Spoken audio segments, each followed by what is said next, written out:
Welcome to the channel and welcome to the Mandya. ಇವತ್ತು Sunday, ನಾನು ನನ್ನ ವೀಕೆಂಡ್ ಊರಿಗೆ ಬಂದಿದ್ದೀನಿ. ಸೊ ಮಂಡ್ಯಕ್ಕೆ ಬಂದಿದ್ದೀನಿ.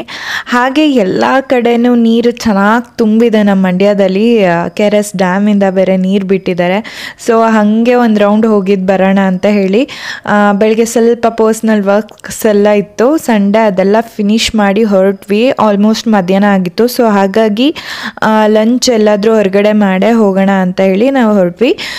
ಇದು ಸಿಪಾಯಿ ರೆಸ್ಟೋರೆಂಟ್ ಅಂತ ನಮ್ಮ ಮಂಡ್ಯದಲ್ಲೇ ಇರೋದು. ಎಕ್ಸಾಕ್ಟ್ ಮಂಡ್ಯ ಸರ್ಕಲಲ್ಲೇ ಬರುತ್ತೆ. ಇದು ಮಲ್ಬಾರ್ ಗೋಲ್ಡ್ ಶಾಪ್ ಇದೆಯಲ್ಲ, ಅಲ್ಲಿ ಮೇಲ್ಗಡೆನೆ ಬರುತ್ತೆ.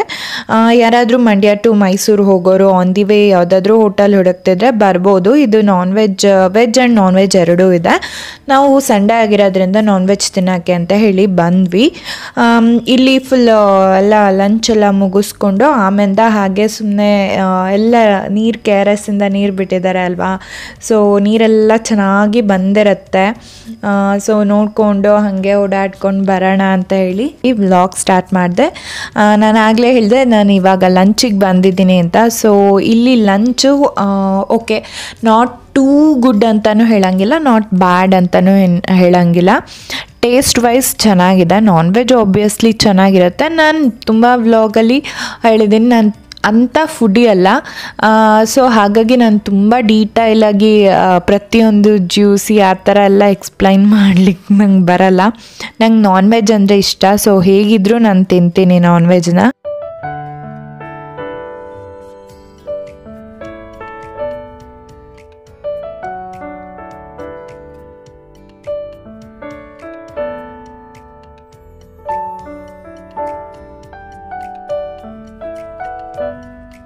ನಾವಿಲ್ಲಿ ನಾನ್ ವೆಜ್ಜಲ್ಲಿ ಪೆಪ್ಪರ್ ಡ್ರೈ ಮತ್ತು ಲಾಲಿಪಾಪ್ ಚಿಕನ್, ರೆಗ್ಯುಲರಾಗಿ ಲಾಲಿಪಾಪ್ ಚಿಕನ್ ತೊಗೋತಾ ಇರ್ತೀವಿ. ಅದ್ರ ಜೊತೆಗೆ ಬೋಟಿ ಗೊಜ್ಜು ಮತ್ತು ರೋಟಿ ನಾನ್ ತೊಗೊಂಡಿದ್ವಿ. ಅದಕ್ಕೋಸ್ಕರ ಪೆಪ್ಪರ್ ಚಿಕನ್ ಏನೋ ಒಂದು ಐಟಮ್ ಇತ್ತು. ಸೊ ಅದನ್ನು ಕರಿ ಆರ್ಡ್ರ್ ಮಾಡಿದ್ವಿ. ಎಲ್ಲವೂ ತುಂಬ ಚೆನ್ನಾಗಿತ್ತು. ಲೈಕ್ ಹೆಂಗೆ ಪ್ಲ್ಯಾನ್ ಮಾಡೋದು, ಎಲ್ಲಿ ಹೋಗೋಣ, KRS ಬ್ಯಾಕ್ ವಾಟರ್ ಹೋಗಿಬಿಡೋದ ಏನು ಅಂತ ಯೋಚನೆ ಮಾಡಿಕೊಂಡೆ, ಡಿಸ್ಕಷನ್ ಮಾಡ್ಕೊಂಡು ಹೊರಟ್ವಿ. ನಾವು ಫಸ್ಟ್ ಅಂದ್ಕೊಂಡ್ವಿ KRS ಬ್ಯಾಕ್ ವಾಟರೇ ಹೋಗೋಣ ಅಂತ ಹೇಳಿ. ನನ್ನ ತಂಗಿ ಅವಳ ಫ್ಯಾಮಿಲಿ ಜೊತೆನೂ ಹೊರಟಿದ್ಲು ನೋಡ್ಕೊಂಬರೋಣ ಅಂತ ಹೇಳಿ. ಮೈಸೂರಿಂದ ನನ್ನ ಚಿಕ್ಕಮ್ಮ ಮತ್ತು ಅವ್ರ ಫ್ಯಾಮಿಲಿನೂ ಎಲ್ಲರೂ KRS ಬ್ಯಾಕ್ ವಾಟರ್ ಅಂತ ಬರ್ತಾಯಿದ್ರು. ಸೊ ನಾವು ಅಂದ್ಕೊಂಡ್ವಿ ನಾವು ಹೋಗೋಣ ಅಲ್ಲೇ ಅಂತ ಅಂದ್ಕೊಂಡಿದ್ವಿ. ಆಮೇಲೆ ಗೊತ್ತಾಯಿತು ಅವ್ರು ಫಸ್ಟೇ ರೀಚ್ ಆಗಿದ್ರು ನನ್ನ ಚಿಕ್ಕಮ್ಮ. ಅವ್ರು ಹೇಳಿದರು ಅಲ್ಲೆಲ್ಲ ರೋಡ್ ಸಖತ್ತು ಟ್ರಾಫಿಕ್ ಇದೆ, ಜಾಮ್ ಇದೆ ಅಂತ ಹೇಳಿದರು. ಹಾಗಾಗಿ ನಾವು ಅಂದ್ಕೊಂಡ್ವಿ. ಇವನ್ ನನ್ನ ತಂಗಿನೂ ಕೂಡ ಹಾಗೆ ಹೇಳಿದ್ಲು, ಅವ್ರು ನಮಗಿಂತ ಮುಂಚೆ ಹೊರಟಿರೋದ್ರಿಂದ ಸೊ ಎಲ್ಲ ಟ್ರಾಫಿಕ್ ಇದೆ ಅಂತೇಳಿ. ಸೊ ನಾವು ಪ್ಲ್ಯಾನ್ ಚೇಂಜ್ ಮಾಡಿ ಅಲ್ಲೇ ನಿಮಿಷಾಂಬ ಗಂಜಾಮ್ ಹತ್ರ ಹೋಗಿ ಎಲ್ಲಿ ನೋಡಿದ್ರು ನೀರು ಒಂದೇ ಅಲ್ಲ, ಕಾವೇರಿ ನೀರು ಎಲ್ಲ ಸುತ್ತ ಮಳೆ ಬರ್ತಿದೆ. ತುಂಬ ಕಡೆ ತುಂಬ ಪ್ರಾಬ್ಲಮ್ ಆಗಿದೆ. ಬಟ್ ನನಗೆ ತುಂಬ ಖುಷಿ ಏನಂದರೆ ನಾನು ತುಂಬ ಸೇಫೆಸ್ಟ್ ಪ್ಲೇಸಲ್ಲಿದ್ದೀನಿ. ಸೊ ಮಂಡ್ಯದಲ್ಲಿ ಎಲ್ಲೂ ಆ ಥರ ಎಲ್ಲ ನೀರು ತುಂಬ್ಕೊಳ್ಳೋದಕ್ಕೆ ಚಾನ್ಸಸ್ ಇಲ್ಲ. ಯಾಕೆಂದರೆ ನಮ್ಮ KRS ಡ್ಯಾಮ್ ಇರೋದ್ರಿಂದ. KRS ಡ್ಯಾಮ್ ಏನಾದರೂ ಆಯ್ತಂದರೆ ಐ ಥಿಂಕ್ ಶ್ರೀರಂಗಪಟ್ಟಣ ಫುಲ್ಲು ಇದಾಗುತ್ತೆ. ದೇವ್ರ ಹತ್ರ ಕೇಳ್ಕೊತೀನಿ ಯಾವುದೋ ಆ ಥರ ಏನೂ ಇನ್ಸಿಡೆಂಟ್ ಆಗದೆ ಇರಲಿ. ತುಂಬಾ ಬೆಟ್ಟದ ಕುಸಿತ, ತುಂಬ ಕಡೆ ಫ್ಲಡ್ ಎಲ್ಲ ಆಗ್ತಿದೆ ಅಲ್ವಾ, ನೋಡ್ತಿದ್ದೀವಿ ಎಷ್ಟು ಜನ ಇದಾಗ್ತಿದ್ದಾರೆ. ಅದಕ್ಕಿಂತ ಬೇಜಾರು ಇನ್ನೊಂದಿಲ್ಲ.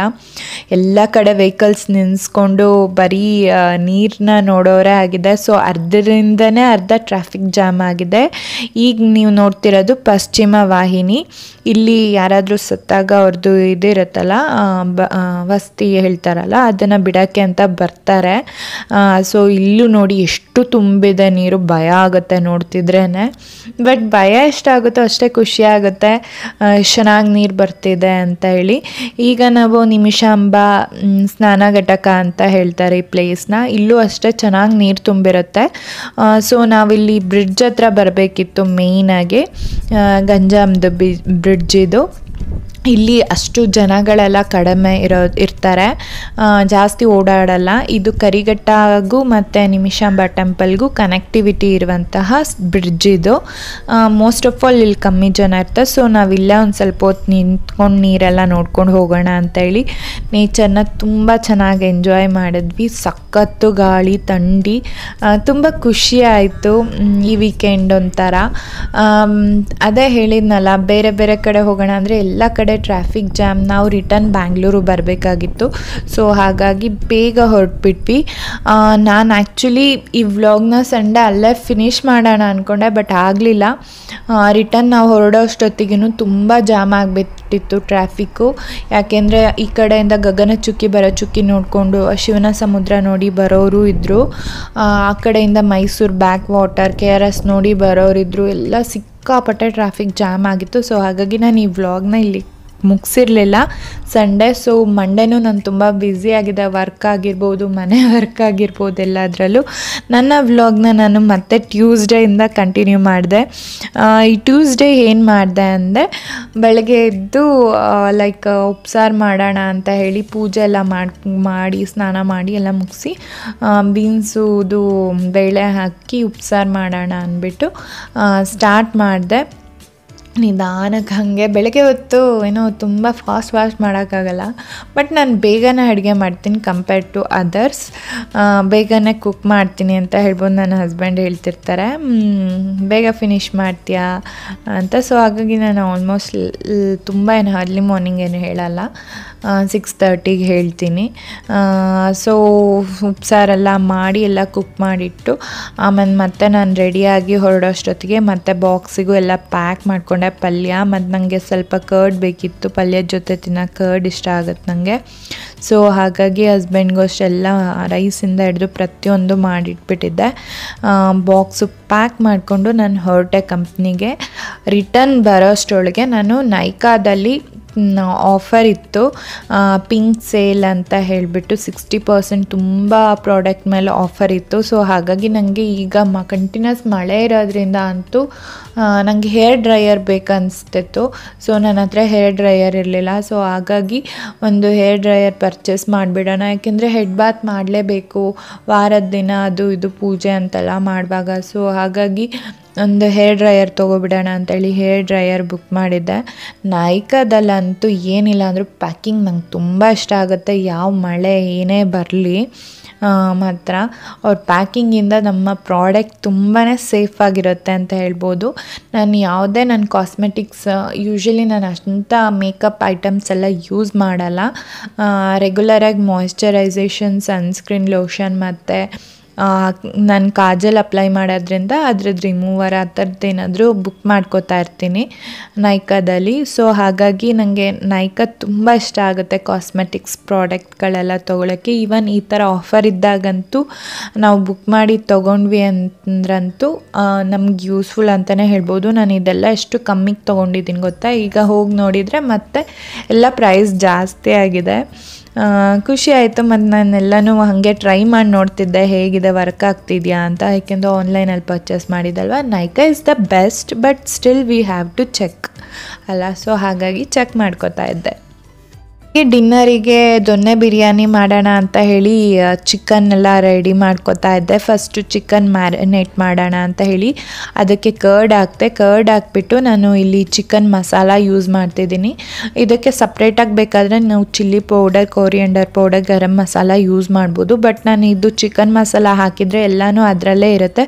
ಸೊ ಹಾಗಾಗಿ ನಾನು ಸಪ್ರೇಟ್ ಏನು ಹಾಕೋಕ್ಕೆ ಹೋಗಿಲ್ಲ. ತೇಜು ಚಿಕನ್ ಮಸಾಲ ನಾನು ತುಂಬ ನಾನ್ ವೆಜ್ಜಿಗೆಲ್ಲ ಯೂಸ್ ಮಾಡೋದೆ ಅದು. Teju chicken masala the best ಅಂತ ಹೇಳ್ಬೋದು. ನನ್ನ ಕುಕ್ಕಿಂಗ್ಗೆ ನನಗೆ ಇಷ್ಟ ಆಗುತ್ತೆ. ಸೊ ನಾವು ಕರ್ಡ್ ಜೊತೆಗೆ ನಮಗೆ ಎಷ್ಟು ಬೇಕು ಅಂತ ಮಿಕ್ಸ್ ಮಾಡ್ತಾ ನೋಡಿಕೊಂಡು, ಇಲ್ಲಿ ಆಲ್ಮೋಸ್ಟ್ ಅರ್ಧ kg ಜಾಸ್ತಿ ಇದೆ ಇಲ್ಲಿ ಚಿಕನ್ನು. ಸೊ ಇದನ್ನು ಒಂದು 20 ಮಿನಿಟ್ಸ್ ಆದರೂ ಮ್ಯಾರಿನೇಟ್ ಮಾಡಬೇಕು. ಸೊ ಮ್ಯಾರಿನೇಟ್ ಮಾಡೋಕ್ಕೆ ಇಟ್ಬಿಟ್ಟು ಈಗ ನಾನು ಮಸಾಲ ಎಲ್ಲ ರುಬ್ಕೊತಿಳಕ್ಕೆ ಅಂತ ಹೇಳಿ ರೆಡಿ ಮಾಡಿಕೊಂಡೆ. ಇಲ್ಲಿ ನಾನು ಬಂದು ಪೆಪ್ಪರ್ ಅಂದರೆ ಮೆಣಸು, ಸ್ವಲ್ಪ ಹಸಿಮೆಣಸಿನ್ಕಾಯಿ, ಬೆಳ್ಳುಳ್ಳಿ, ಶುಂಠಿ ಮತ್ತು ಕೊತ್ತಂಬರಿ ಸೊಪ್ಪು, ಪುದೀನ ಸೊಪ್ಪು ಸ್ವಲ್ಪ ಜಾಸ್ತಿ ಹಾಕೋತಾ ಇದ್ದೀನಿ. ಈ ದೊನ್ನೆ ಬಿರಿಯಾನಿಗೆ ಮೇಯ್ನು ಈ ಸೊಪ್ಪುಗಳು, ಕೊತ್ತಂಬರಿ ಆಗಿರ್ಬೋದು, ಪುದೀನ ಆಗಿರ್ಬೋದು, ತುಂಬ ಚೆನ್ನಾಗಿ ಜಾಸ್ತಿನೇ ಹಾಕೋಬೇಕು. ಸೊ ನಾನೆಲ್ಲ ರುಬ್ಬಿ ರೆಡಿ ಮಾಡಿಕೊಂಡೆ. ಈಗ ಒಂದು ಕುಕ್ಕರಿಗೆ ಎಣ್ಣೆ ಹಾಕ್ತಾಯಿದ್ದೀನಿ. ಎಣ್ಣೆನೂ ಅಷ್ಟೇ ಸ್ವಲ್ಪ ಜಾಸ್ತಿ ಹಾಕ್ಕೊಂಡ್ರೆ ಚೆನ್ನಾಗಿರುತ್ತೆ. ನಿಮ್ಗೆ ಹೇಗೆ ಬೇಕೋ ಆ ಥರ ಹಾಕಿ, ಬಟ್ ಎಷ್ಟು ಚೆನ್ನಾಗಿ ಹಾಕ್ತೀವೋ ಎಣ್ಣೆ ತುಪ್ಪ ಅಷ್ಟೇ ಟೇಸ್ಟಿಯಾಗಿ ಆಗುತ್ತೆ. ನಾನು ಇಲ್ಲಿ ಎರಡೂ ಹಾಕಿದ್ದೀನಿ, ಬಟ್ ನಾನು ತುಪ್ಪ ಹಾಕಿದ್ದು ವಿಡಿಯೋ ಮಿಸ್ ಆಗಿದೆ ಅನಿಸುತ್ತೆ. ಆ್ಯಸ್ ಯೂಶುವಲ್ ಒಗ್ಗರಣೆಗೆ ಮರಾಠ ಮೊಗ್ಗು ಮತ್ತು ಪಲಾವ್ ಎಲೆ ಹಾಕಿದೆ. ಮತ್ತು ಇಲ್ಲಿ ಈರುಳ್ಳಿ ಒಂದು 3 ಈರುಳ್ಳಿ ನಾನು ಕಟ್ ಮಾಡ್ಕೊಂಡಿದ್ದೆ. ಉದ್ದುದ್ದ ಕಟ್ ಮಾಡ್ಕೊಂಡಿದ್ದೀನಿ. ಸೊ ಅದನ್ನು ಮಿಕ್ಸ್ ಮಾಡ್ತಿದ್ದೀನಿ. ಟೊಮೆಟೊ ನಾನು ಯೂಶ್ವಲಿ ಬಿರಿಯಾನಿಗೆ ಯೂಸ್ ಮಾಡಲ್ಲ, ಹಾಗಾಗಿ ನಾನು ಟೊಮೆಟೊ ಹಾಕಿಲ್ಲ. ನಿಮ್ಗೆ ಯಾರಿಗಾದರೂ ಬೇಕು ಅಂದರೆ ಹಾಕ್ಕೊಳ್ಳಿ. ಮತ್ತು ನಾನು ಇದಕ್ಕೆ ಸ್ವಲ್ಪ ಸಾಲ್ಟು ಮತ್ತು ಟರ್ಮರಿಕ್ ಯೂಸ್ ಮಾಡ್ತಿದ್ದೀನಿ. ಟರ್ಮರಿಕ್ ನಾನು ಯಾವುದೇ ಥರ ರುಬ್ಬಕ್ಕಾಗಿರ್ಬೋದು ಚಿಕನ್ಗೆ ಹಾಕಿರಲಿಲ್ಲ, ಸೊ ಹಾಗಾಗಿ ಇಲ್ಲಿ ಹಾಕ್ಕೊಂಡೆ. ನೀವು ಬೇರೆ ರುಬ್ಬೋದಕ್ಕೆ ಅಥವಾ ಚಿಕನ್ಗೆ ಮಿಕ್ಸ್ ಮಾಡ್ಕೊಂಡಿದ್ರೆ ನೆಸೆಸಿಟಿ ಇಲ್ಲ. ನೆಕ್ಸ್ಟ್ ನಾನು ಏನು ಪೇಸ್ಟ್ ಮಾಡ್ಕೊಂಡಿದ್ದೆ ಅದನ್ನು ಕೂಡ ಆ್ಯಡ್ ಮಾಡಿಕೊಂಡೆ. ನಿಜವಾಗ್ಲೂ ಈ ಥರ ಮಾಡಿ ತುಂಬಾ ಟೇಸ್ಟಿಯಾಗಿರುತ್ತೆ. ನೀವು ಮತ್ತೆ ಮತ್ತೆ ಮಾಡ್ಕೊಂಡು ತಿಂತೀರ ಪಕ್ಕ. ನಾನು ಆ್ಯಕ್ಚುಲಿ ಇದನ್ನು ತುಂಬ ಸಲ ಮಾಡಬೇಕು, ಯಾರಾದರೂ ಬೇರೆಯವ್ರು ಮಾಡಿದಾಗ ನೋಡಿದಾಗೆಲ್ಲ ಅನ್ಕೋತಿದ್ದೆ ಮಾಡೋಣ ಅಂತ ಆಗ್ತಾನೇ ಇರಲಿಲ್ಲ. ಸೊ ಫೈನಲಿ ಮಾಡಿದೆ. ನನಗಂತೂ ಒಳ್ಳೆ ರಿವ್ಯೂ ಬಂದಿದೆ, ಹಾಗಾಗಿ ಹೇಳ್ತಿದ್ದೀನಿ ಪಕ್ಕ ಟ್ರೈ ಮಾಡಿ. ನನಗೆ ಪರ್ಸ್ನಲಿ ತುಂಬ ಇಷ್ಟ ಆಗೋಯಿತು. ಹೋಟೆಲಲ್ಲಿ ಬೆಸ್ಟ್ ಅಂತ ಹೇಳಿ ತಿಂತೀವಲ್ಲ ಅದಕ್ಕಿಂತ ಬೆಸ್ಟ್ ಆಗಿತ್ತು. ಮತ್ತು ಇದು ನಾನೇನು ಮ್ಯಾರಿನೇಟ್ ಮಾಡ್ಕೊಂಡಿದ್ದೆ ಆ ಚಿಕನ್ನು ಕೂಡ ಅದು ನಾನು ಪೇಸ್ಟ್ ಮಾಡ್ಕೊಂಡಿದ್ದು ಸ್ವಲ್ಪ ಬೆಂದ ಮೇಲೆ ಮ್ಯಾರಿನೇಟ್ ಮಾಡ್ಕೊಂಡಿದ್ದು ಚಿಕನ್ನು ಹಾಕಿ ಚೆನ್ನಾಗಿ ಮಿಕ್ಸ್ ಮಾಡ್ಕೊತಿದ್ದೀನಿ. ಅದು ಸ್ವಲ್ಪ ನಾವು ಏನು ಕರ್ಡ್ ಯೂಸ್ ಮಾಡಿರೋದಾಗಿರ್ಬೋದು ಮತ್ತು ಮಸಾಲಕ್ಕೆ ಒಂಚೂರು ನೀರು ಹಾಕಿದ್ವಿ ಅಲ್ಲ, ಸೊ ಅದರಿಂದ ಸ್ವಲ್ಪ ನೀರು ಆಲ್ರೆಡಿ ಆ್ಯಡ್ ಆಗಿರುತ್ತೆ. ನಾವು ಅಕ್ಕಿ ಹಾಕಿದ ಮೇಲೆ ಆದಷ್ಟು 1 ಲೋಟದಷ್ಟು ಕಮ್ಮಿ ನೀರು ಹಾಕ್ಕೊಂಡ್ರೆ ಬೆಸ್ಟ್ ಅಂತ. ಯಾಕೆಂದರೆ ನಾವು ಕರ್ಡ್ ಆಗಿರ್ಬೋದು ಮತ್ತು ಮಸಾಲ ಆ್ಯಡ್ ಮಾಡಿದಾಗಿರ್ಬೋದು ಹಾಗೆಲ್ಲ ಆಲ್ರೆಡಿ ಹಾಕಿರ್ತೀವಲ್ಲ, ಹಾಗಾಗಿ ಸೊ ನಾನು ಅದೇ ಥರ 1 ಲೋಟ ಕಮ್ಮಿ ನೀರನ್ನ ಹಾಕ್ಕೊಂಡೆ. ಚೆನ್ನಾಗಿ ಮಿಕ್ಸ್ ಮಾಡಿ ಸ್ವಲ್ಪ ಸಾಲ್ಟ್ ಎಲ್ಲ ಬೇಕು ಅಂದರೆ ನೀವು ಆ್ಯಡ್ ಮಾಡ್ಕೊಳ್ಳಿ. ನಾನು ಹಾಗೆ ನೋಡಿಬಿಟ್ಟು ಸ್ವಲ್ಪ ಬೇಕಂತ ಹೇಳಿ ಮೇಲೆ ಇನ್ನೊಂಚೂರು ಆ್ಯಡ್ ಮಾಡಿಕೊಂಡೆ, ಸಪ್ಪೆ ಅನಿಸ್ತಿದೆ ಅಂತ ಹೇಳಿ. ಆ್ಯಕ್ಚುಲಿ ಕರೆಕ್ಟಾಗಿತ್ತು, ಸ್ವಲ್ಪ ಮಾಡಿದ್ಮೇಲೆ ಒಂಚೂರು ಉಪ್ಪು ಅನಿಸ್ತು. ಬಟ್ ಇಗ್ನೋರ್ ತಿನ್ನೋಕ್ಕಾಗಲ್ಲ ಅನ್ನೋ ಥರ ಅಲ್ಲ, ಚೆನ್ನಾಗಾಗಿತ್ತು. ಹೇಳಿದ್ನಲ್ಲ ದಿ ಬೆಸ್ಟ್ 5ಗೆ 5 ರೇಟಿಂಗ್ಸ್ ಕೊಟ್ಟಿದ್ದಾರೆ ನನ್ನ ಹಸ್ಬೆಂಡ್ ಇದಕ್ಕೂ. ಸೊ ಬಿಸಿ ಬಿರಿಯಾನಿ ರೆಡಿ ಆಯಿತು. ದೊನ್ನೆ ಬಿರಿಯಾನಿ ನಿಜವಾಗ್ಲೂ ಟೇಸ್ಟಿಯಾಗಿತ್ತು. Must try. ಹೇಗಿತ್ತು ಅಂತ ಮಾಡಿಬಿಟ್ಟು ನನಗೆ ಕಮೆಂಟಲ್ಲಿ ತಿಳಿಸಿ. ನನ್ನ ವ್ಲಾಗ್ ಇಲ್ಲಿಗೆ ಮುಗಿಸ್ತಾ ಇದ್ದೀನಿ. ಇದೊಂಥರ ಡೈಲಿ ವ್ಲಾಗ್ ಅಂತ ಹೇಳ್ತಾರಲ್ಲ ಆ ಟೈಪ್ ಮಾಡೋಣ ಅಂದ್ಕೊಂಡೆ, ಅದು ಏನೇನೋ ಆಗಿ ಹಿಂಗಿಂಗೋ ಆಯಿತು. It's fine. ನಿಮಗೆಲ್ಲರಿಗೂ ಈ ವಿಡಿಯೋ ಇಷ್ಟ ಆಗಿದರೆ ಲೈಕ್ ಮಾಡಿ, ಕಮೆಂಟ್ ಮಾಡಿ, ಶೇರ್ ಮಾಡಿ. Thank you.